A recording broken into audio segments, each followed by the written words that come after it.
Hello, everybody. It is me, Rex the Dog, and today I'm going to talk about my top video games, my top 10, actually, of 2024. My top 10 video games of 2024. This is coming from a list of... I made a list of 30 video games that released in 2024, which I had played... I'd either finished, so I'd either reached the credits on the game, or I'd played what I believe to be a significant portion of the game to get a real opinion on them, right? So I'm going to start off with 5 honorable mentions of games which released in 2024, in the calendar year of 2024. We don't do this like the Keighley Awards where it goes October to October. This is the calendar year of 2024. I've got 5 honorable mentions to start off with, so ones that just missed the cut, which I really, really enjoyed. And then we'll get in my top 10. So my first honorable mention is going to Senua's Saga Hellblade 2. I really enjoyed the performances in this game, the sound design in this game. It does, because I played the 2 games back to back in a week, it does blur a little bit into the first game with me, and the first game being about, Senua's internal acceptance and internal, journey and letting go of the past, I feel was a lot more powerful and significant than what they did in the sequel, which was about Senua's interaction with other people. Though I do think that was a really good topic to do, rather than just like retreading what was happening in the first game, because there was a resolution that was reached there of this is something that she's dealt with on some level and will continue to live with. So I do think it was really interesting about another direction. I just feel the game was less impactful than the first one, but that does not mean it's not a really special thing and a really thoughtful thing in relation to Psychosis in its own right. My next honorable mention I'm putting in here is The Legend of Zelda Echoes of Wisdom. I thought this game was incredibly charming. Incredibly charming. Top-down Zelda game where you play as Princess Zelda with new mechanics where you, what do they call it, the copy system? I can't remember, but where you clone objects and you can summon them at will at the cost of mana. I thought it was really fun. I thought it was really charming. I thought a lot of the dungeons and the bosses and a lot of things were really creative in this game. I just had fun running around as well, running around Hyrule, kind of opening up the map, talking to all the different people in the different villages and stuff. I found it very, very charming. It was held back by because this is quite a big thing, man. The way you access the different items that you'd be cloning and casting as spells was a really, really clunky system. I feel there's ways of doing that a lot better. I would have used a wheel that kind of, you select and it spins off into the different categories. If the different items and monsters were easier to select, then I'd be using variety a bit more and having more fun and coming up with different creative solutions and stuff like that, rather than just kind of like relying on the same 3 objects over and over and over out of a pool of dozens. So that kind of held it back. But really fun game. Honorable mention from me. Next honorable mention I'm putting here is Marvel vs. Capcom Fighting Collection : Arcade Classics. So this game here was just a really nice surprise. So I know this is a compilation, but I have to put it here because it was a really nice surprise just to see these games come back after being stuck in licensing hell. The rumor was that like some of the documents that need to be resolved were literally lost in a Capcom fire, and it was just like the undoable deal, especially with Disney now in the equation, and just so many parties and so complicated. But they got it done. They got it released. I have it on a Blu-ray disc. They can't take it away from me. It's got online multiplayer. It's got rollback netcode. It's got training room. It's got this amazing gallery of all like concept art and production documents. It's got a training room. I don't know if I said that already, but really nice to see these games back, and the response and the sales around it, and its nomination for a Game Award, which is weird because it's a compilation. That's why it's in like my honorable mentions, all those things are really putting us in direction where I feel that Marvel vs. Capcom 4 or Marvel vs. Capcom 5, whatever you want to call it, in respect to Infinite, is inevitable at this point. It's a matter of when and not if. Really, really exciting stuff. Next honorable mention I'm going to mention is Helldivers 2. I played a lot of this on my buddy's PS5 at the start of the year.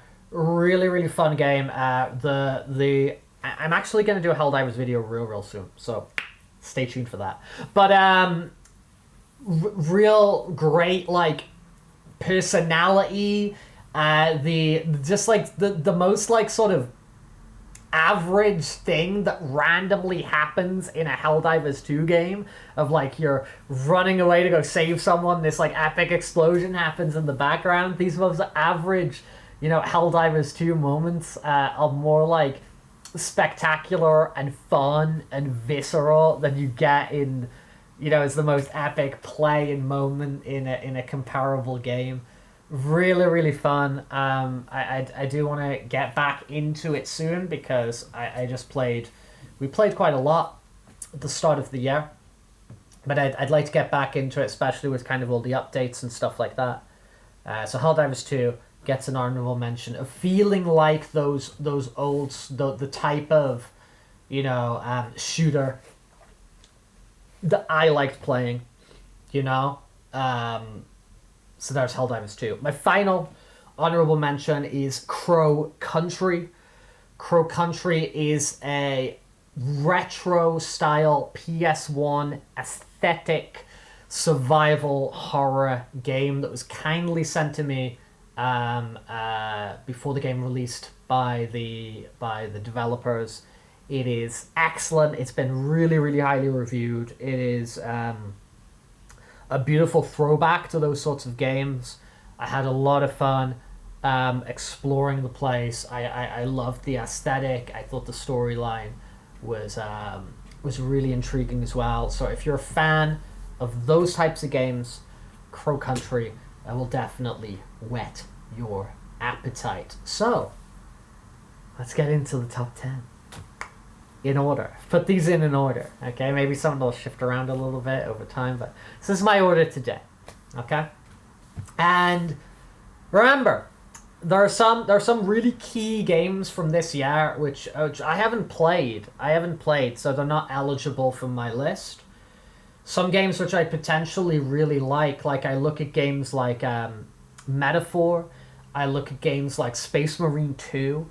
There's a handful of games which I look at and I'm thinking I'd probably really dig those. I just haven't got around to them yet, Either I just haven't had the money to buy the game, or I haven't had time to play it because I'm playing these other 30 games, and whatever else.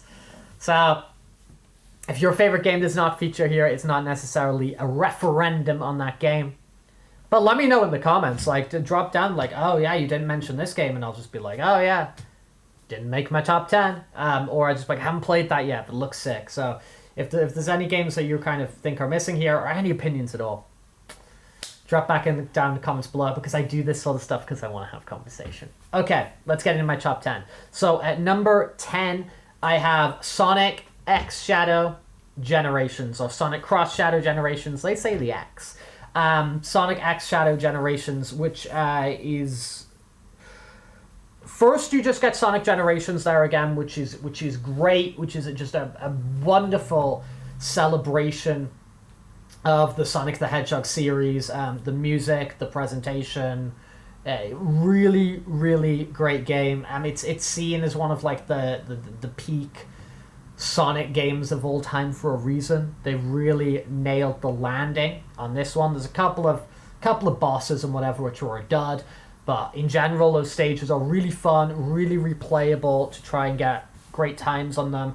And it shows a lot of respect for the overall Sonic series and the fan base. And even the goofy little missions you can do, which kind of remix the levels, they're a fun thing to pass the time with. So that's great. But the real star of the show here is Shadow Generations. You get a whole new original campaign here. I was worried when they announced this it was just going to be a couple of Shadow levels. It's comparable to the Sonic section. It has the equal number of levels, equal number of bosses. It has this wonderful new open world, hub world, which is really, to me, it's very, very reminiscent of the hub world, which was, well, it wasn't just the hub world, it was the whole game. But it was very reminiscent to the hub world of Bowser's Fury, which was a secondary campaign that came with the re-release of Super Mario 3D World when they ported that over from the Wii U to the Switch. And a similar thing's happened here when they've ported over, you know, the Sonic Cross Shadow Generation, Sonic Generations from PS3 to PS5. They've brought over here this new campaign of Shadow Generations. It's got this beautiful hub world. The Shadow story, the storyline is really moving. The interactions with Maria and stuff. It's got some real great character moments with Maria, with Gerald, with Black Doom, with Sonic himself, with Rouge. The stuff with Rouge is great. So really great character moments, really good animation. The characters look amazing here. The levels are sick. The music is sick.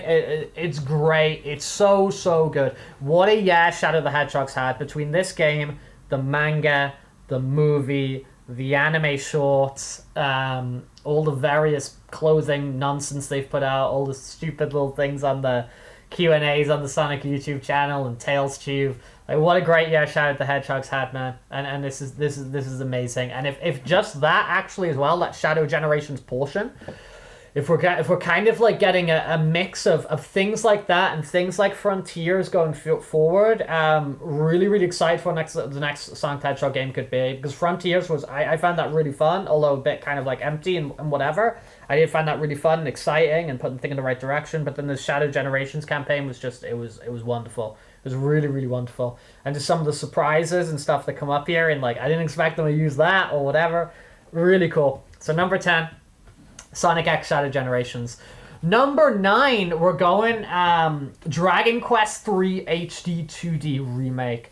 It is very much an old school RPG. It is very much a product of its time. It has all of the warts and dated elements that those things have of how you progress and the grinding and whatever. But I just thought that the presentation on this game was truly wonderful. The orchestral score, it was great. It was just so joyous to me to hop into an old school JRPG from like the Famicom Nintendo Entertainment System era that had been brought back in the modern day. One I'd never played because this game never came to Europe, right? Apart from subsequent sort of re-releases and, you know, like a Switch port of a mobile port and nonsense like that. But this game never really came to Europe in a significant way, so it was my first time playing it, and boy oh boy did I have a really good time with this. I found this incredibly charming. I found it incredibly fun. I loved the presentation. I loved just being in that old school JRPG world. I love the HD 2D remake. I'm waiting for the inevitable, you know, Chrono Trigger or Final Fantasy VI or whatever they decide to make in this engine when they keep going down the remake routes. Wonderful game. Really enjoyed Dragon Quest III HD 2D Remake. Appreciate it's not for everybody because it's very much an old school type of game, but the beauty of it and the love that's been put into making this game, I think, is incredibly apparent. Big thumbs up from me. So that's number 9, Dragon Quest III HD 2D Remake. I'm excited for the upcoming, in this calendar year 2025, the Dragon Quest 1 and 2 HD 2D Remake. I'm excited to play those and see how they change those a little bit, because they're shorter games and there's kind of varying difficulty between them. So I'm curious how they're going to deal with that. Let's get ourselves to number 8 now. So for number 8, we have Balatro. We have Balatro for number 8, which is the roguelike. You know, people say it's a poker game. It's not a poker game. It's poker hands. The roguelike deck building card game, which just I've played. I play this game all the time, man. I play Balatro all the time, so when I'm like cooking things or doing things like that, I kind of have like a game on the go, and I go back to it and I do the next ante and stuff like that. And I've done so many runs on this game, and there's just so many just different like variations that happen every single time. I think the music in the background is just amazing. I think is it called Jumbo, the Joker? Is it Jimbo or Jumbo? But I think it's Jimbo. I find him really charming, and all the different Joker cards that you get. Balatro, I found the meme really funny of when people were like, you know, Triggered, it was nominated for the Keeley Awards, it was nominated for Game of the Year and a bunch of other categories, and then people would go like, a card game's up, the card game and DLC, and then to play it, and they'd be like, oh man, I get it. And it's really that, it's like, oh man, I get it. Once you get the flow of it, and you start to realize all the different possibilities, and you can get into these like crazy big numbers, I think there's like a lot of just like fun depth to it, and something that's not overly complex, but you can get yourself into some pretty fun stacked in situations when you've got a certain number of buffs going from your jokers, and you've rigged your deck, you know, with the change, getting all different suits, so you've got all these different like, you know, talismans and stickers and foils and all your cards to get extra boots, and the tactics of how to spend your money and when to hold your money, and yeah, really enjoyed it. So why am I doing that? I wanted to grab the phone just to check the thing real quick. Yeah, so Balatro comes at number 8. Really, really great. Next one we're putting in, at number 7, a game I'm halfway into, but I've put a lot of hours into it. Black Myth Wukong. Black Myth Wukong is my number 7 on the list. It is, I think this game has been exceptional to me, especially for a number of reasons. Now, as you can see so far on this list, and if you follow, you know, thinking of the honorable mentions and thinking of the list so far, and if you follow this channel and you see the types of video games I talk about and the variety of games that I play across the streams, is I play a lot of different types of games. Something's just like good. That's what I'm into, you know, and I like to move between genres. It keeps everything just constantly fresh for me because, you know, I finished Dragon Quest, and then I'm jumping into Balatro, and I'm jumping into Sonic, and I'm like, oh my god, this is so different, this is so fun. So games are always feeling exciting and fresh to me, unless it's like trash, right? And it's just like difficult to play. But so it's always just fun to me jumping into a new game because I usually kind of time it and plan it out. So it's a game type I haven't played for a while, and so I'm especially excited. Now, Black Myth Wukong is, I think we call these like character action games. It shares, I know there's this whole debate people have of whether it's a Souls-like game or not. It's definitely very similar from what I understand, in the fact that it's slow-paced, deliberate combat, heavy emphasis on bosses, which have telegraphed attacks, skill point systems, you have kind of like save points, campfires, which you respawn at, that you can rest at to refill your energy drink thing that respawns the enemies. Right? No changing in difficulty, it just is what it is. So it clearly has a lot in common, to my understanding, of the Souls-like genre, which is a genre I have not spent a lot of time with. Right? I played, because I think Atlas published, or maybe it was NIS, I don't know, but it was one of these, like, you know, Western wings of Japanese game companies which published Demon Souls way back on the PS3. And I got Demon Souls way back on the PS3 because I was very much just like, Japanese games, and like I was really actually very dismissive of European and North American games for a really long time, because I was just like, the Japanese know what they're doing. They know how to make the system. You know, I had an Xbox. I was like, they know how to make the system. They know how to make the games, and all this sort of thing. So I picked up like Demon Souls just basically on that basis of just like, I buy the Japanese games, and like my friends or like other people were like, you know, they're buying like FIFA, and I'm like, oh yeah, you should be buying Demon Souls, you know, and like whatever. I did not spend a lot of time with Demon Souls because I didn't learn it. But I always had respect for these games. But that respect, I guess, over time grew into fear because of the way people talk about them. So I never really touched these. I've got Elden Ring on my PS5. I've played like maybe like 12 hours of Elden Ring. But I feel I never got like super into it, and I hit a lot of roadblocks. So this is my first time, especially because we're doing it as streams. I was like, oh man, I gotta like learn this. And you know, I've hit some real roadblocks of like certain bosses that took me like over an hour to do and stuff like that, and I was getting kind of like anxious, like, am I gonna be able to do this, you know, or do I have to like quit on this because I'm just not that guy, I'm just not that level. But like learning this game and improving over time has been really, really satisfying to me, and I think the game itself's really good. I think the game itself's really good. The presentation's great, the music's great. All the designs of all these crazy bosses you fight are really, really cool. And so it's all melding together into like a really fun, exciting experience to me.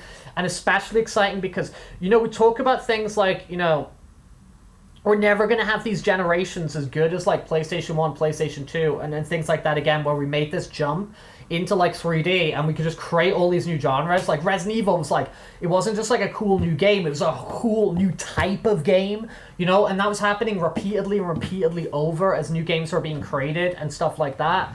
So you get like, because you can never do your first time again. You think of Tears of the Kingdom, and like Tears of the Kingdom's like cool, right? It's great, and that opening moment is sick, right? You're up on these islands and great.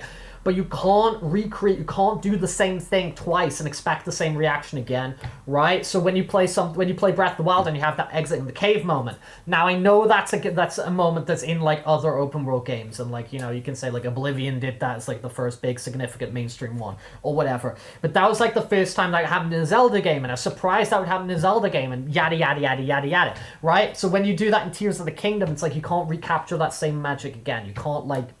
It's still a sick moment, but you can't get that twice, right? Something that Black Myth's giving to me right now is I'm getting that like first time magic. I'm getting that first time magic of like, oh, whoa, like this is like, you know. And then when you start to like learn these enemies and stuff like that, it feels like they slow down and it feels like you speed up, and it's great. And so I'm experiencing that for the first time in a real big way. I know a lot of you guys are maybe like, oh, well, I had that with, like, Dark Souls. I had that with Bloodborne, you know? And then that was your big, like, waking up moment. That was your first time. That was your first love. I'm getting that with Black Myth right now, and it's making me really just, like, excited and hyped as I'm playing it. And I'm also getting really excited and hyped, like, oh, man, like, I can do this, so I can try Sekiro. I can try Elden Ring, like, in a proper way. I can try Bloodborne. I can try Dark Souls. I can get hyped for the new Elden Ring coming out. You know what I mean? So it's like, I'm not just, like, excited for, like, playing this right now, and it is a game that I'm, like, looking forward to playing, and I'm thinking about when I'm not playing it, which doesn't happen super often, right? It's just getting me excited for a lot of reasons. So that's why Black Myth Wukong is hitting our number 7 spot. It's hitting our number 7 spot for Black Myth Wukong. Really, really fun game. Next game I'm putting on, number 6, is another game which is very similar in terms of it's very challenging. You know, you could say Souls-like game, right? It's got a huge emphasis on bosses. It has challenging enemies. It has like the save point system. This one, when you die, you lose your experience points. But this one's a 2D like Metroidvania style one. It's called Nine Souls. Again, it's got like it's a Taiwanese game, and it has like this really cool blend of like Taoism and Eastern philosophy put together with like cyberpunk stuff, and it creates this really cool aesthetic. The 2D art style and the character designs are beautiful, but also like really cool philosophy and story that it's telling. And really challenging game. Unlike Black Myth, which is all about dodging, this is all about parrying. And a lot of fun with Nine Souls. I'm only like 5 souls in. I got 4 souls left to go.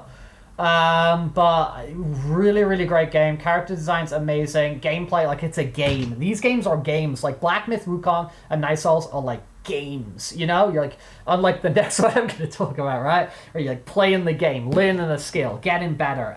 But yeah, really, really, really, really enjoying Nine Souls. And that's why, for me, it hits number 6 on the list before we get into top 5, baby.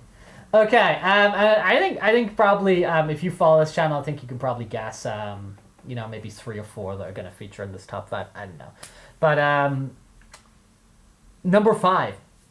Silent Hill 2, right? So this is a lot less emphasis. I've talked about Silent Hill 2 a lot on this channel.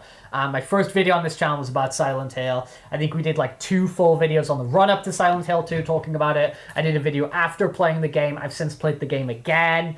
We did the whole stream of it. I talked about it in my games I played in 2024. We talked about Silent Hill 2 a lot. It really surprised me. I didn't think Bloober Team would be up to the task. I thought the medium sucked. I thought the medium really disappointed. I think the main reason the medium sucked is because I thought it's dealing with psychological trauma, and its storytelling I thought was very blunt and bordering on offensive. It put me in a situation where I was very worried about Silent Hill 2. Silent Hill 2 came out and is absolutely wonderful.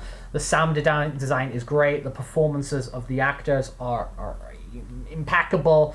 Graphically really great. The subtle changes in the combat are wonderful. The fact that the way it changes, they've kind of redesigned areas to kind of make hidden corners, and you can't quite see every area, despite having the over the shoulder third person view is great, and it really keeps up the tension. So Silent Hill 2, in terms of like storytelling and stuff like that, and narrative, it's probably my best narrative game of the year.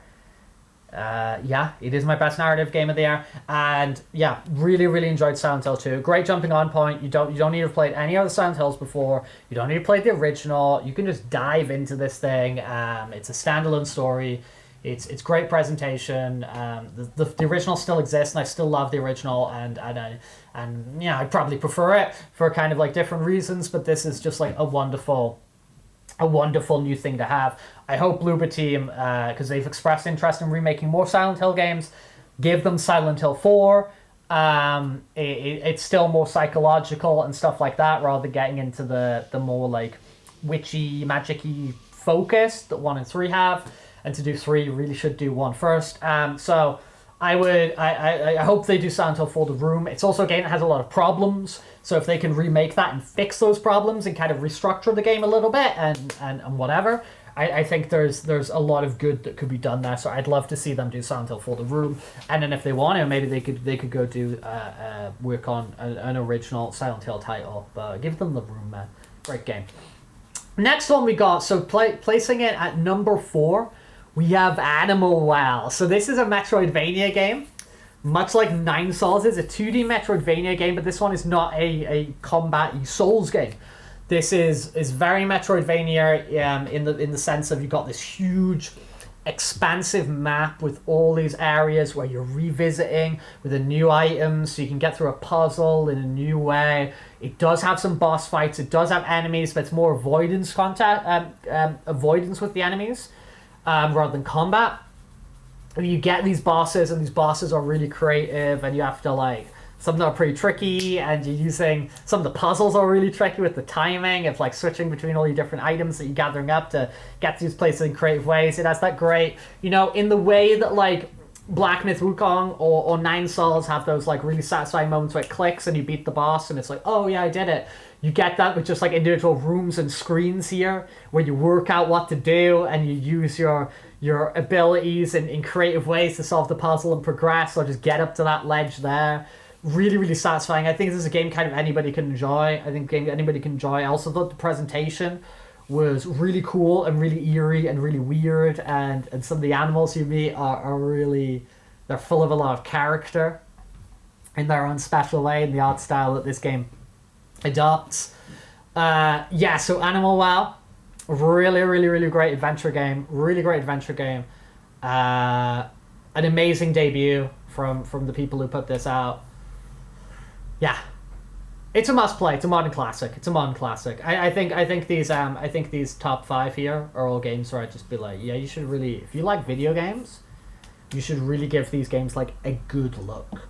Yeah, a good look. Obviously, not everything's for everyone, but I think these top 5, everyone should give these games like a good look, a good college try. Because there's definitely something in all of these that people can take out. Yeah? Number 3 is another adventure game that I am shocked I enjoyed this as much as I did. I thought this was just going to be sort of like a generic, whatever. I'm there for the story. I'm there for the, the IP, the intellectual property, but this turned out to be a really great game, and this is Indiana Jones and the Great Circle, my number 3 game of 2024. This game was absolutely excellent. It was completely unexpected. I think when they said they were making, years ago, when they announced this way in advance, and it was just like a hat and a logo, Bethesda Indiana Jones game, I think we all just expected like a third-person action-adventure game, Tomb Raider, Uncharted, right? That sort of thing. They showed it was first person. That kind of miffed us, I guess, because we wanted our sort of, I don't know, fake Indiana Jones. We wanted our Naughty Dog clone, right? Naughty Dog clone, where it's like these games which are kind of like a movie. We wanted our fake Indiana Jones movie What we got instead, this first-person game, was absolutely incredible. I love it's not a first-person game where you're running around with a gun shooting things as Indiana Jones, because that's not what he does. He touches a gun a handful of times. When you do get into combat, you got a meaty woof punch. Really fun, meaty melee combat, which is definitely enhanced by all the sort of like ILM Skywalker sound effects, which they got and stuff. Yeah, really, really great game. Because it's first person as well, you really feel like you are Indiana Jones. It's great. And you really feel like you are on an adventure. And the way this adventure is formatted, it doesn't really hold your hand as much as you'd expect it to do. You dropped into these large open areas of each kind of area of the world that Indy travels to. There's loads to do in them. You don't even realize when you're on a side mission because the things are so meaty and so substantial and offer a lot and have such great character and puzzles and significant unique areas to go to. Really, really fun game. It's the best I can describe it is it feels like a point-and-click PC adventure game, except you have just like full first-person autonomy to move around, and you do have some like light platforming and combat and stealth encounters and stuff like that on alongside with it. I think it's like a pretty unique thing. It seems like nobody's playing it. Because when I get the achievements popping, you know, admittedly I did beeline through the game quite quickly. But I've since gone back and actually done every side mission. I just haven't got all the artifacts because I don't care. But I've gone back and done all the side missions to see all this extra stuff. Whenever I was doing stuff, like I was just getting things that pop up of like 2% of players have achieved this. So I kind of feel nobody's playing this game. I hope it gets some life when it comes to the PS5 in the spring. I hope it gets some new life there, so it can re-enter like Game of the Year, because it's past the October cutoff, right? So it can get into Game of the Year conversations for 2025 for those type of awards, and just more people can play it and check it out and kind of express an interest of like, this is a cool thing, more things like this, please. Really, really, really great games. Really, really great game. The story as well, and the aesthetic and everything just felt like, and the dialogue and the lead performances just felt like super Indiana Jonesy as well, and super like in that vein. Like if you trimmed this all down to like a 90-minute 2-hour thing, it would feel like, oh yeah, that would be like an appropriate Indiana Jones film to come out in the 1980s. But ignoring all that and taking the game for being a game, which is what it's primarily there to be, and it for being this Indiana Jones simulator and this exploration and archaeology puzzle and whatever, that you guys spend most of the time doing it outside of the 4 hours of cutscenes or whatever that's in it. It's really, really great. Quite a meaty game as well. I think I ultimately put in like 45 hours into this thing. Liked it a lot. So that's number 3. Number two, Astrobots. I am Astrobot. Okay, this game is wonderful. This game is joyous. I know it's just like a platformer and people can just go like Mario Odyssey clone or whatever, but come on. It's got a lot of its own unique things. It's got its unique charm. I mean, there is like the aspect of, you know, for people like me and a bunch of you guys, of like meeting all the VIP bots and all those characters that pop up is really fun. But even, and now it's like a lot of value in that celebration of PlayStation is just like really beautiful. And that last boss sequence with all the PlayStation hardware and stuff like that. I actually cried at the end of Astrobot as well when the thing happens. You can go back and see that on stream.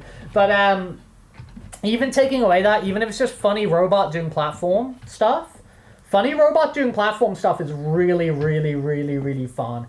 And ultimately that's what the game is, and it's held up by the creativity and the sound design and the abilities and just the fun of this thing. This game disc that I've had for Astrobot has been passed around with multiple people. So my buddy's kids can play it, my nephew can play it, like loads of different people playing this game, and just the absolute joy that can be shared over Astrobot is really, really special. And I think when we played on the channel as well, we sort of collectively experienced some of that stuff as well. Astrobot just brings us together. It's beautiful. It's like the new Wallace and Gromit movie. It brings people together in just like a really earnest, joyous, fun way. Astrobot is wonderful. I'm super excited for what Team Asobi might do next. I hope this is kind of given a referendum to Sony and other developers that Japan still makes bangers. I mean, we knew that. But Japan still makes bangers. Small teams create these great things. We don't need these quadruple A games, which need to sell, 20 million copies to break even. this is not the way. You know what I mean? Like games like this are really celebrated. Astronaut number 2.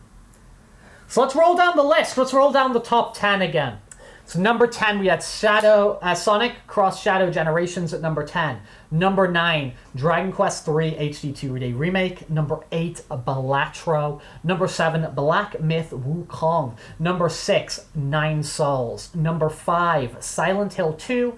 Number 4, Animal Well. Number 3, Indiana Jones and the Great Circle. Number 2, Astrobot. And number 1 is Final Fantasy VII Rebirth. For me, this is like as good as you can get. You take one of my favorite things ever. We got the Final Fantasy VII poster up there. You take one of my favorite stories ever. You take one of my favorite video games ever, and you do something new with it. I've talked about this game a lot. It's something I've been talking about since the inception of this channel, and it comes up over and over. But for me, I'll roll down this list again. The characters are wonderful. The expansion of them, it's just a joy to spend time with them, in and out of combat, progressing through the world, side missions, the everything. Just spending time with them and seeing their interactions, so enjoyable, so wonderful. I'll expand that to the world as well. The world is really charming and likable. They've built up the world to be something we really enjoy being in so well, that when stuff starts happening in the third one, it's going to have such a massive impact on us because we love this world that we've been in. And the new open areas in that world are great. They're beautiful. There's so much to do. The side content in this game is wonderful. It's very much like Indiana Jones. The side content here is significant. There is filler stuff of just like go fight the monsters and whatever. But the side quests and whatever, they really offer a lot. And a lot of it feels like it's main story content. Some people complain about the padding here. If you're not into the game that much and you don't want to spend that much time with it, if you just beeline the main story and do the main quest, which takes like 40 hours, the pacing on this game is really, really good for that.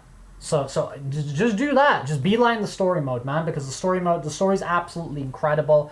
The tale they tell here is wonderful, and I think it's done in a really mature way.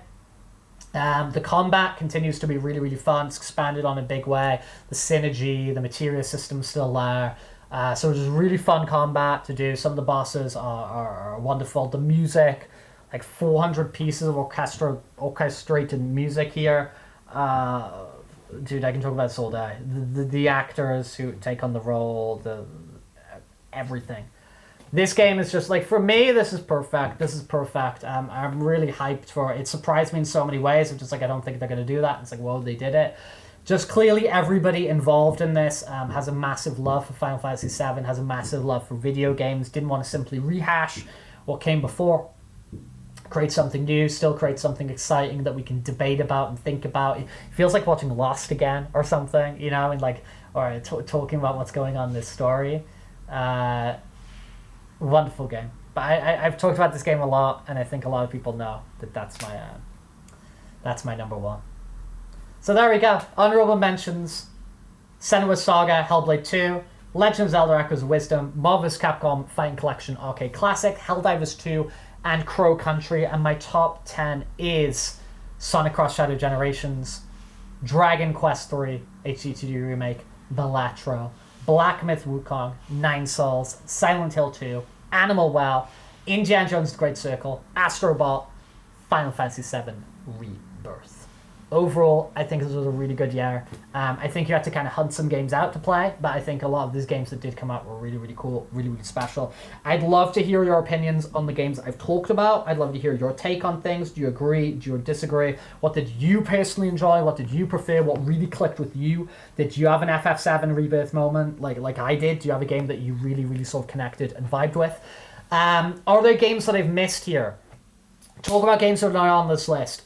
Maybe it's a game that I have played but just didn't make my list. Or maybe it's a game that I've missed out on that you're like, oh dude, if you liked Animal Well, you should play this. Whether it's from 2024 or whatever, I'm just kind of interested in whatever sort of your opinions are.